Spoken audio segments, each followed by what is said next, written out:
మీ ఊపిరితిత్తులను detox చేయటం ఎలా? శీతాకాలంలో ఊపిరితిత్తులకు సంబంధించిన సమస్యలు సామాన్యంగా పెరుగుతూ ఉంటాయి. ఈ విధంగా మీరు మీ ఆహారంపై ప్రత్యేక శ్రద్ధ వహించాలి. మరోవైపు మీకు ఊపిరితిత్తులకు సంబంధించిన సమస్యలుంటే తప్పనిసరిగా ఆహారంలో కొంత రసాన్ని చేర్చుకోవాలి. అటువంటి పరిస్థితిలో మీరు ఏ రసం తీసుకోవడం ద్వారా మీ ఊపిరితిత్తులను ఆరోగ్యంగా ఉంచుకోవచ్చని ఈ వీడియో ద్వారా మీరు తెలుసుకోవచ్చు. ఆకుకూరల రసం ఆరోగ్యానికి మేలు చేస్తుంది.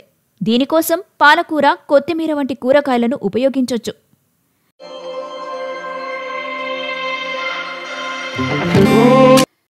దుంప మరియు క్యారెట్ జ్యూస్ ఆరోగ్యానికి అనేక విధాలుగా మేలు చేస్తుంది.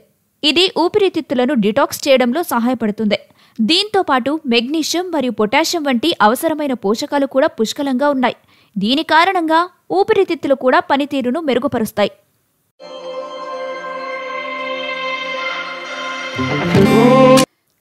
ఊపిరితిత్తులకు యాపిల్ రసం చాలా ముఖ్యమైంది. ఇందులో అనేక పోషకాలు పుష్కలంగా ఉన్నాయి. ఇది విటమిన్ ఏ, యాంటీఆక్సిడెంట్స్, క్వెర్సెటిన్ యొక్క మంచి మూలం. దీనివల్ల ఊపిరితిత్తులకు కలిగే నష్టాన్ని తగ్గించడంతో పాటు ఊపిరితిత్తులను నిర్విషీకరణ చేస్తుంది.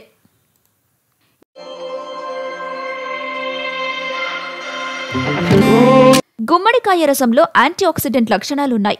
ఇవి ఇన్ఫెక్షన్లతో పోరాడటానికి మరియు ఊపిరితిత్తులను బలోపేతం చేయడానికి సహాయపడతాయి. అందువల్ల శ్వాస సంబంధిత సమస్య ఉంటే మీరు రోజు గుమ్మడికాయ రసం తాగొచ్చు.